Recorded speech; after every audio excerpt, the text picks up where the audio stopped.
it appears harder for Yeah. anxious people, but I think it's also hard for avoidant folks because that reflection is an intentional state. It's not just not talking about something. It's about, oh, let me dig deep. Where was I at fault? What happened here? Do I agree with what the other person is saying I did? Do I not agree? Welcome to Rich Core Aunties, the podcast where relational skills meets radical truth. We're your hosts, Christabel and Kachi, partners in life, in healing, and in calling things what they are. Around here, we believe that liberation lives in how we show up for ourselves and each other. Every episode, we get honest about conflict, care, culture, and connection, especially for those of us navigating life at the intersections of Blackness, queerness, and diaspora. So take a breath. You're in good company. Let's get into it. Hi, everyone. Welcome back to the podcast. We promised you that we were going to do a part 2 to the last podcast. Well, the podcast before the last one around rupture within relationships when you grew up with family dynamics and family structures where you did not learn how to fight, how to engage in conflict in a way that was like useful. And so we're coming back. We've tried to record this like a couple of times. Yeah. Between technological difficulties and actual conflict while trying to record a podcast about repair. We're here now. And we have a lot to say. And we're excited to be here. Yeah. So what we're going to be exploring today is, what does aftercare look like in deep, intimate relationships and friendships when repairing was not modeled for us? And how do we learn to return to love and trust? Yeah. So I think for me, it starts as an individual commitment, right?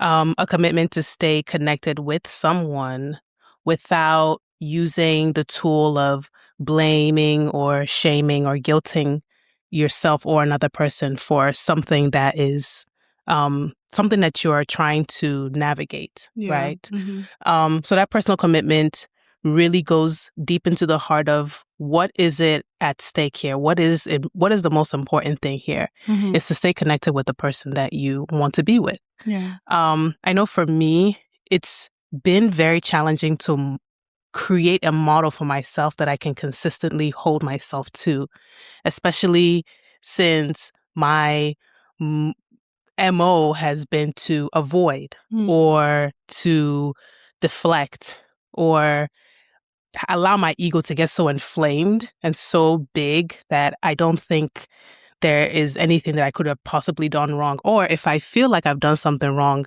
I will start to feel ashamed of myself. Right? Yeah. So navigating that is really challenging, but it's not impossible, you know? Yeah, because I think sometimes a lot of this stuff can feel really theoretical, right? Yeah. In theory, we should be able to fight, admit our part of the equation. Yeah. Say that we're going to make amends, and then, ooh la la, we're together again. we're in love, you know? Yeah. And I think that is possibly how easy it is for people who had it modeled to them. That's true. You know, when you look at psychology and it tells you the science of when the ego is formed and when a sense of self is formed, and when a lot of these patterns are initially ingrained in us, you realize that trying to learn these new patterns in your 20s, 30s, 40s is a little far away from, say, 5-year-old, 7-year-old. Yeah. So I really like what you said about how it's been challenging creating a model for yourself that you can reliably go back to. Yeah. Over and over again. so then you said your ego can feel really challenging to navigate. Yeah. So then what does that look like, navigating that in real life, right? So a conflict arises, in your head, intellectually that it takes two people to tango. It takes multiple people to tango. And that invariably you had a part of it.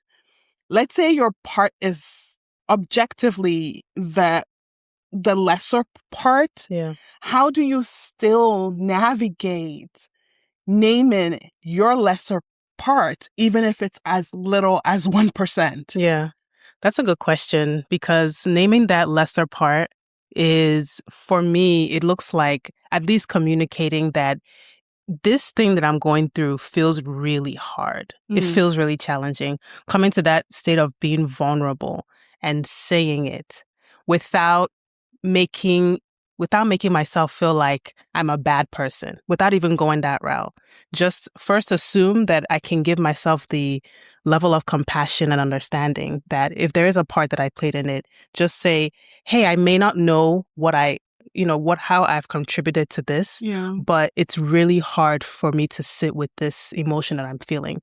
And the emotion really is like disconnection. It's like disconnection, misunderstanding, misinterpretation. Maybe I don't know what's happening and I'm creating stories and I want to interrupt those stories. So just saying that, communicating, this is really hard for me to navigate. I don't actually know what's going on, but I'm here and available to talk about it. Yeah. And normally this can come for me after I've sat with myself and I go through this, like I ruminate over it over and over again, trying to rewrite what happened, trying to assume I know this is what you did, or I know this is what I did. I'm obviously not at fault. That you should be the one to say something. But really, without putting any blame, just recognizing, hey, I don't know.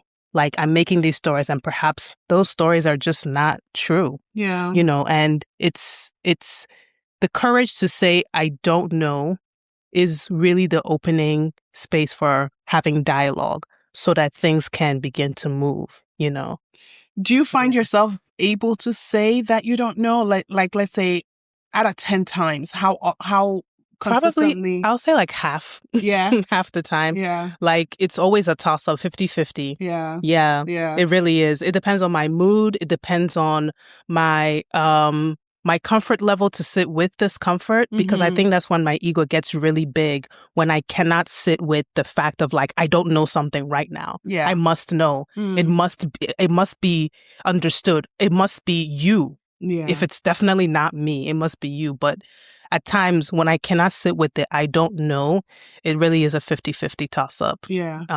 And I hope on the better days I can be on the other side of the 50-50 and say, hey, I don't know. Like, this is really hard. Yeah. So.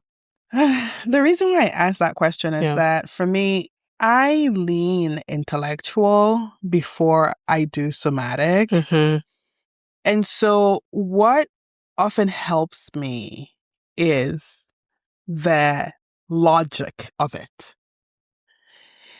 And just thinking of the fact that, okay, it's literally everything I know about psychology, everything I know about neuroscience, or is that neuroscience? Neuropsych, just the physiology of it all. When it comes to interacting, knowing that the amygdala is online, knowing that the prefrontal cortex is offline, knowing that, like, logically, it cannot possibly be the other person's fault, 100%. Yeah. Yeah, so, that's something that I learned from you. Yeah. Having that, like, that it's that 1% still exists, whether it's you or me. Yeah. Right? Yeah. Because sometimes it's very black and white. Yeah. And that's how I've seen the world as a child. Everything is black and white. There's a good and a bad. There's never like, it could be, we could both be in this dance together. Yeah. And so then the logic of it calms me down. Okay. A lot. Because then I'm able to say, okay, I solidly believe that you did this thing and it's 90% your fault. I believe that 100%. Like, you cannot convince me otherwise. And so I don't try in that moment to try to say it's anything other than what I believe for it to be. But when I'm able to step out and say, okay, great, you have two options here. You can focus on their 90% or you can focus on your 10%. And I find that that approach really is grounded in having interdependence as a politic. Because ultimately, right, if it's your fault, I'm still in relationship with you. And like, that matters to me. Yeah. And so this is how it is theoretically. Yeah. The question is, in practice, how often am I able to arrive there?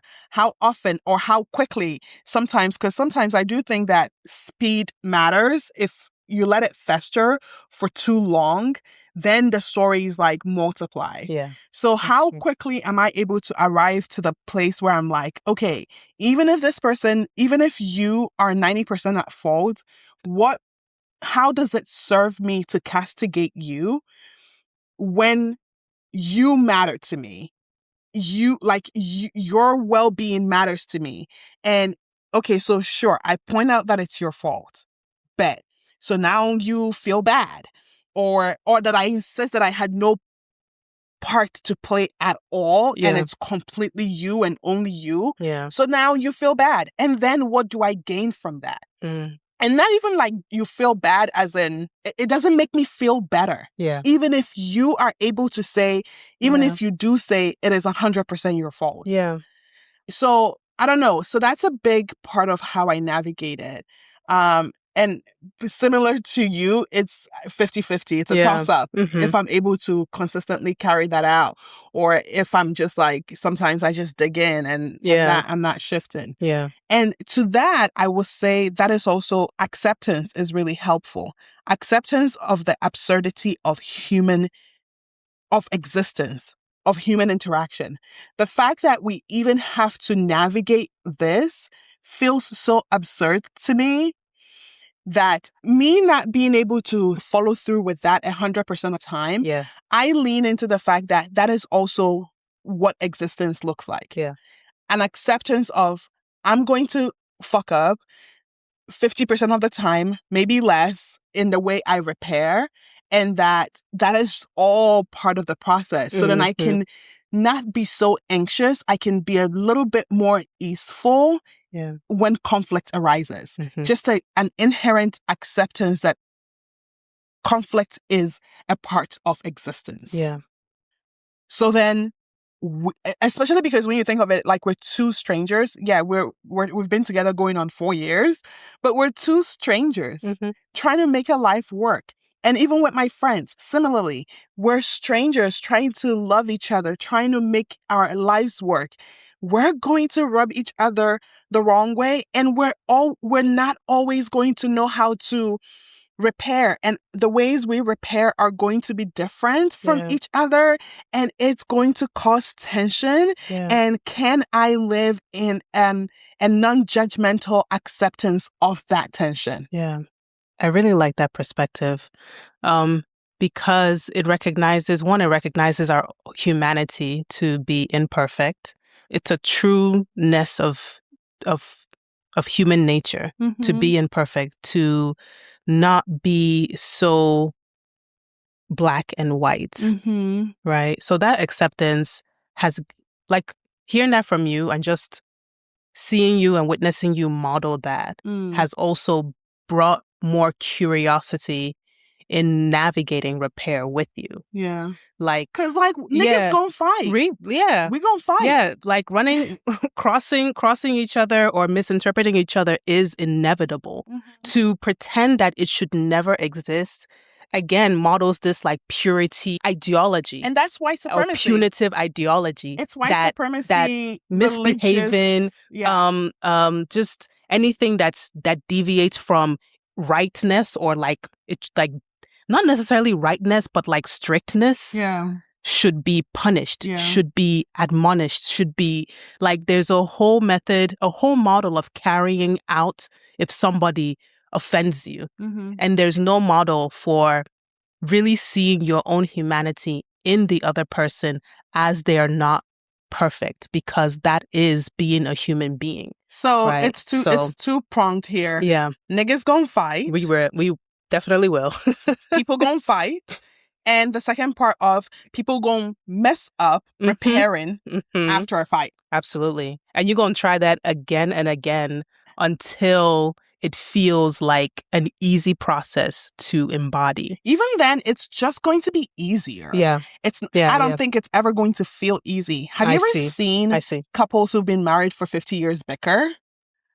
I feel like I might have seen it on like social media or something, or like movies and things. I've seen it in person. Yeah. People be bickering. Yeah. You know? And then I think it's just being able to move with it as a dance. Yeah. It feels almost like Tai Chi or Qigong or something like that. No, you stating Tai Chi and Qigong. What you know about? What you know? I've been listening. You've been listening to me? I've been listening to you. Okay, so cute, it's like, cute. what does that, and even in just like meditation practice, how do you accept what is for us is non-judgmentally? That's true. true. So that's a big part of it. So even as we have this conversation about how to repair better, bottom line, sometimes repair is not going to be easy. It's not going to be smooth sailing. And not even sometimes, a lot of the times, you know? That's the baseline for opening curiosity. Yeah. That space for being curious, to reconnect. Like, what does that look like? Yeah. Our brain does not have the practice of doing it. So we go this punitive route because that's our, like you were saying, the amygdala wants to like do a thing and doesn't want to like pause. There's more here. Yeah. We can work this out. It's going to be hard. It's going to be new. And we may not know, which is actually a good thing. The less you know, the more you can open yourself to becoming, you know. So having said that, I want to get into the actual nitty-gritty of it, right? Like, I am someone who has generally been anxiously attached, if we're going to use that framework. And so for me, that has meant that when a rupture happens, I want it handled immediately. Yeah. Not being able to sit in my body, not being able to let time pass, or just like let it not be addressed there and then has historically been really hard for me. And so I'm going to speak to anybody who is anxiously attached. Some of the things that I've learned that has really helped me and helped me become more securely attached is really learning how to sit in my body. That has been a big one. And what that looks like in practice is sitting and reminding myself that this is a pattern that I'm usually engaged in. I am anxiously attached, so then I feel an urgency to handle things right now and here. That is not a new pattern to me. So don't freak out. Reminding myself not to freak out, that it doesn't mean that if things are not addressed right now, I'm not lovable. I won't be lovable. We won't come back together to each other. Like, that's not true. And historically, I can point back and say that that's not true. Yeah. But I am curious, though, for you, when you're navigating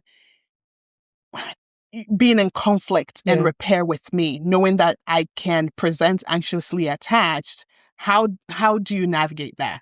So, like, you processing being in conflict and learning to sit in your body, I am in the process of learning to use my voice more and sit less removed, like be less removed from the process. So I model more of a disorganized attachment style. So I can be avoidant or I can be anxious.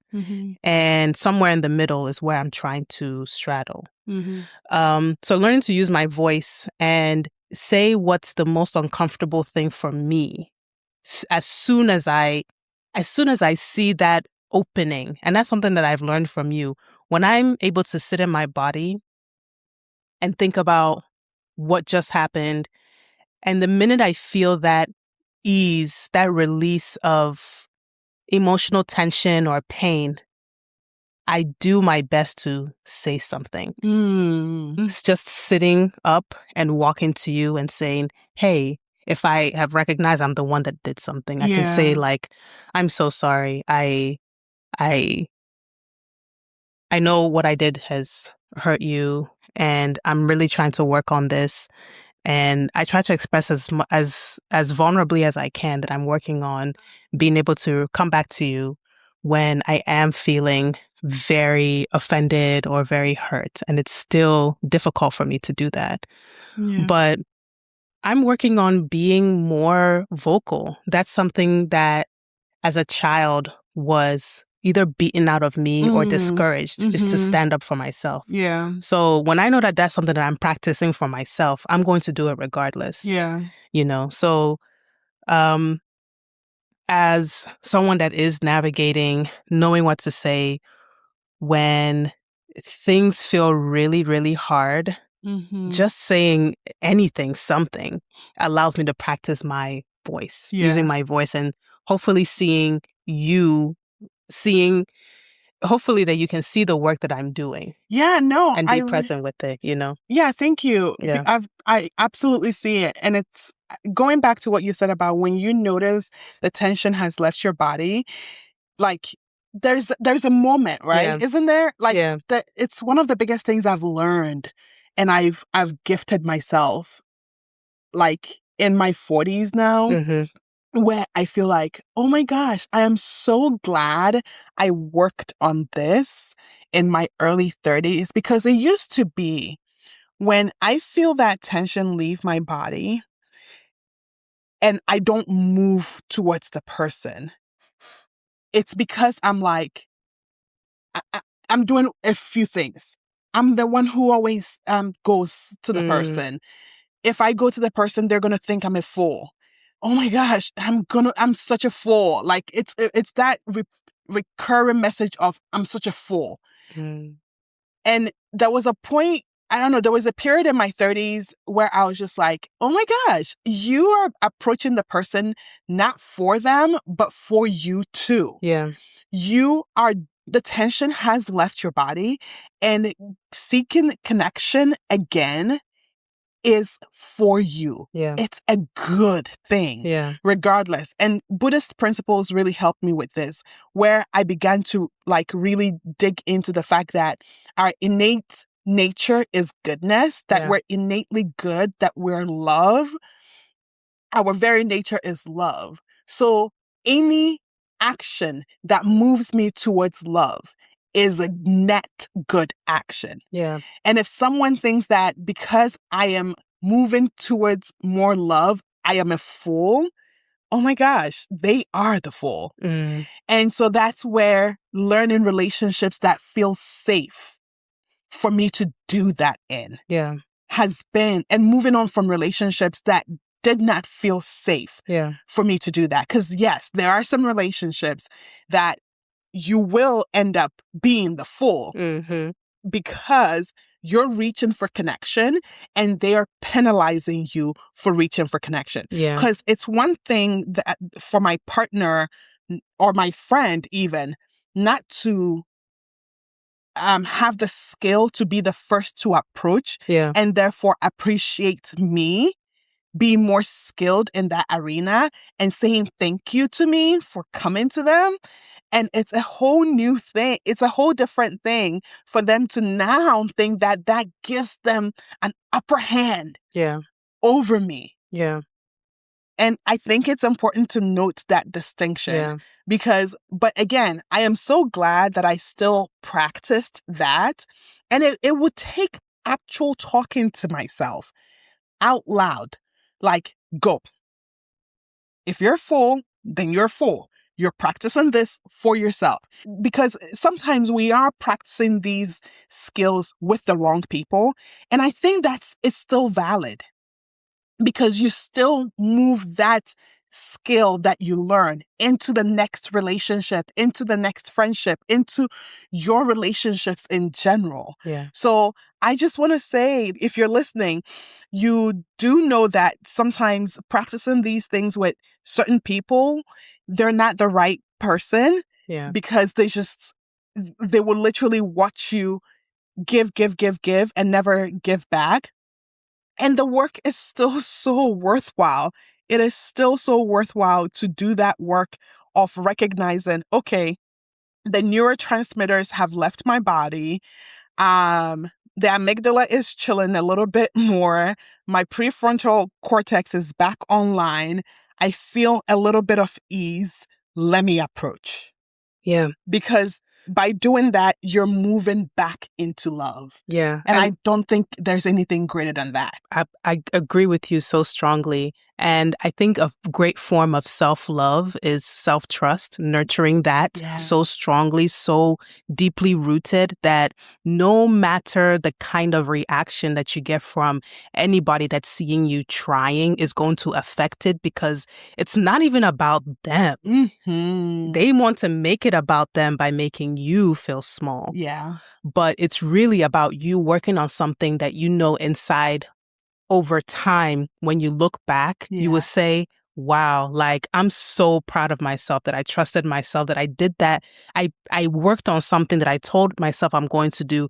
I met the goal for working on this. I saw myself earnestly, and even as I was shaking, even as I was stumbling, I was still there for myself. I did not abandon myself. And I think that's like a strong skill that gets weaponized in a way that makes us do work that's not our concern. Like, we shouldn't be looking at other people doing their own work. We should be focusing on ourselves. So if you are feeling challenged on working on the things that you know is going to serve you well, let this be a reminder that you need to do it for yourself. Be selfish about it. Yes, let people say something. Let them say. As a matter of fact, the more people say, the more you know you're doing something right for yourself.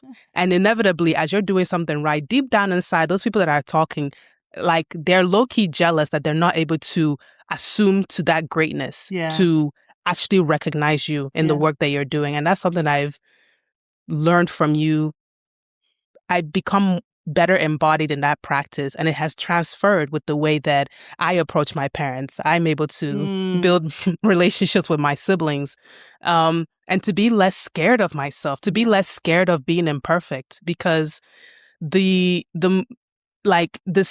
fear of being imperfect is stopping me from doing the work of being imperfect, and then getting to the place where I can see like all aspects of myself, all of my parts, all of my shades, all of myselves. So I love that. Yeah. And another thing that I do want to mention, since we touched on anxious and avoidant and mixed, which, by the way, I know. Next, we're going to talk about this some other time, but we have to find a decolonial way to talk about attachment. Because if we didn't have English, if we didn't have the West, if we didn't have Western psychology, what would we call these things anyway? You know, but that's besides the point. But if anyone knows, let me know. Is there a decolonial lens to attachment theory? Yeah. If you know, let us know, comment, or just like DM us and let us know. But I was saying that as someone who does have a hard time, or who has historically had a hard time letting time pass without like needing to address things there and then, one thing that has helped me, and I just want to pass this on to anyone else who is this way, is something a friend told me, which is that just as anxious as I am, and all the things, all the emotions going through my body, and let's talk now, let's sit up and talk now, let's talk till 2 a.m. if we need to. And in the story, there's the story that is whirling in that feeling that the other person who is not doing that, who is not panicking, who is not like reaching out to talk till 2 a.m., does not care, does not love, does not want to mend things, that is not true. That they were speaking from their perspective as someone who is an avoidant person, that they are having the same exact feelings internally. It's just not manifesting in a similar way. And it gave me comfort, and she meant for it to give me comfort. It's not like comfort that we're both struggling, but comfort that we're having a human experience, and that othering avoidant people, because there's a lot of that. There's an othering of like avoidant folks, that they are uncaring, that they don't want to mend. And I can't speak for everybody in the world who is avoidant, but in my experience and from that conversation I had with her, she's like, we too are scared of losing connection. We too are scared, but we just don't know. The words are not coming out through the mouth to voice it. Yeah. And in practice with you, and also maybe because there's safety and trust, I know you want to connect. Even when you're not saying it, even when you're not talking exactly when I am, I know you want to connect. I know you want to come back to me. Because you will reach out and hold my hand, for instance, which can be really hard for me to take as meaning, like when you reach out and hold my hand, it can feel hard because I'm just like, you just want to brush over the thing. Yeah. You don't want to talk about the thing. You just want to brush over it. But that's a huge thing I've learned from you, being able to talk about other things other than the actual fight. Yeah. Being able to hold hands. Or even make each other dinner or lunch. Yes. Things like and that. Show acts of kindness in between. The things that feel like a struggle to talk about. So that really, even when I'm resistant to it, because you be holding my hand and I'm just like, I just want to talk about it. And until we talk about it, do not hold my hand. I don't do that as much anymore. I do too. I just sometimes I don't know. I don't want to make things worse. I think that's the thing. I keep thinking I don't want to make things worse. I should just like say less. Yeah. And hopefully when I say something, it's not going to make it worse. And sometimes it does make it worse. So I just have to be less afraid of getting it right and just be more courageous to be present. But if you notice, even the times it makes it worse, it's a curve. Yeah. It makes it worse. And then it crescendos. And then it dips. And then everything leaves your body. So true. And it feels like you're a newborn baby. I want to gift that feeling to every avoidant person who is just like, I don't want to have this conversation. Oh my God.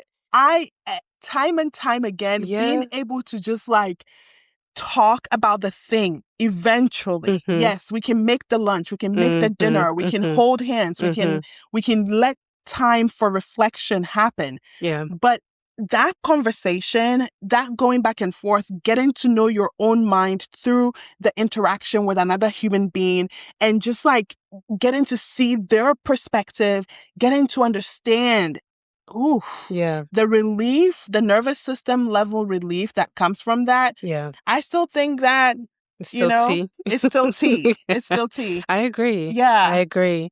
And another thing that you have helped me with, and I have learned to do more of, and I teach to that, is taking time to reflect on what happened. Yeah.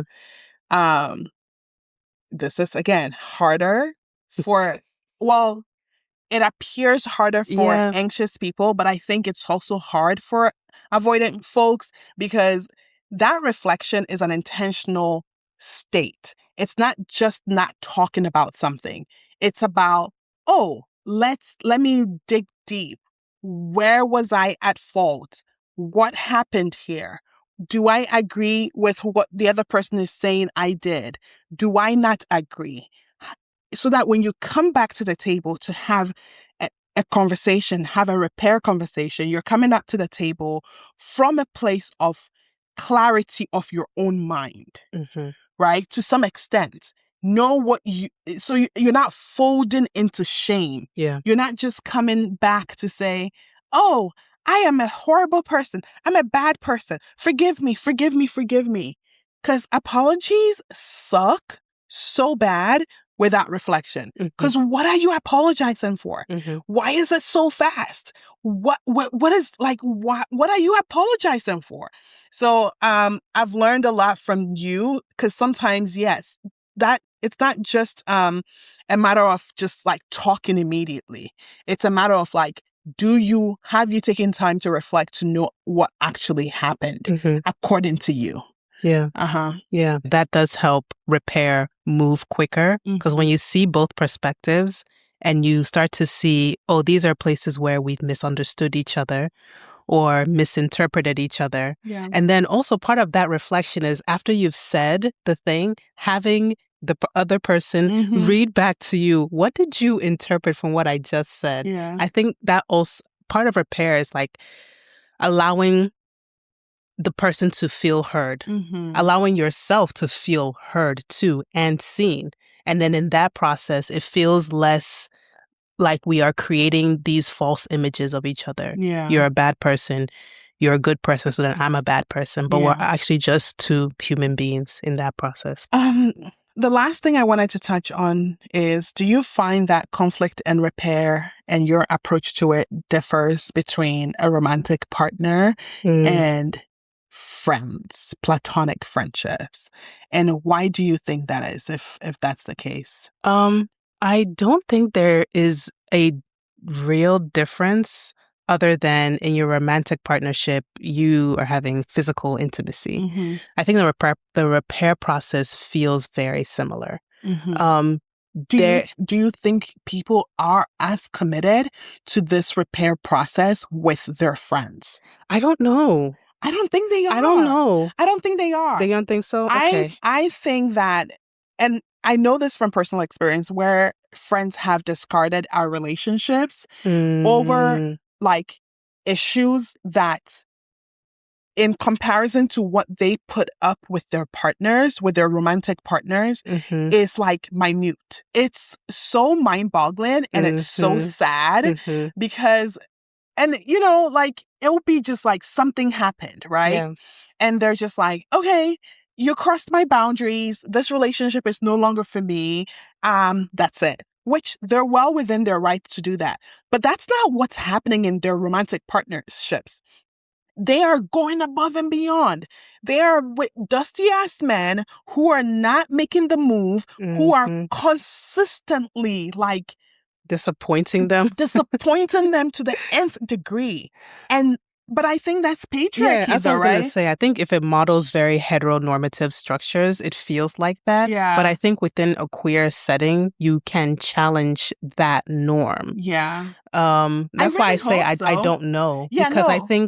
I think if you are looking again at that lens, it does seem like, yeah, friendships are like thrown away and you and your romantic partner are running up into the sunset and you are just like in it for the long run, but and nobody knows about what's happening, or that if your friend gets too involved, you need to like X them out. They shouldn't be a part of it. Like, yeah, all of that really models punitive culture. And patriarchy. It's just deeply punitive. Yeah. And so, yeah.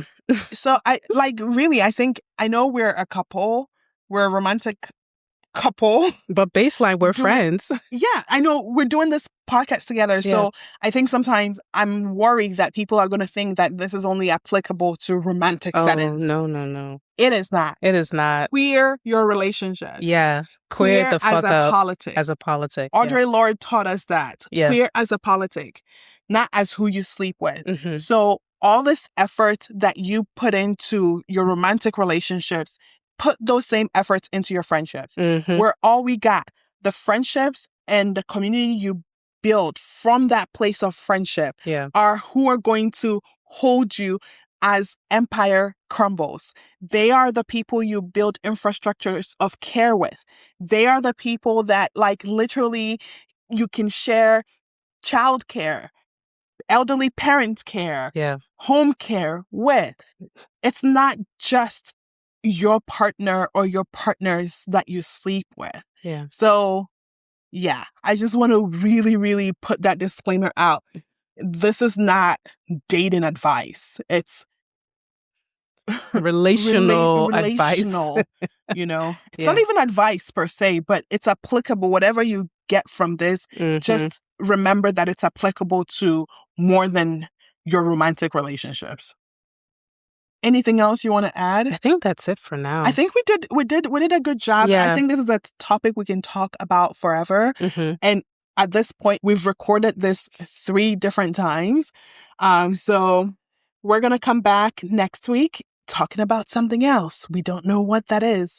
And if you're someone who wants to work on your relational skills, I have written 2 workbooks, Relational Skills for Liberation and Relational Repair Manual. You can find them in the link. I'm going to put it in the link. Get them. Work through them with the people you're building a life with. We're all we got. And we're not going to do it perfectly, but we can always... Thanks for listening to Rich Queer Aunties. If this moved something in you, share it with someone you love. And don't forget to subscribe, leave a review, or slide into our DMs with your reflections. You can find us on Instagram and everywhere on social media. Rich Queer Aunties, Christabel Minta Galloway, King Kachi. Thank you for being with us. Let's build more skills. And with that, I think we'll end the episode. See you next week. Bye.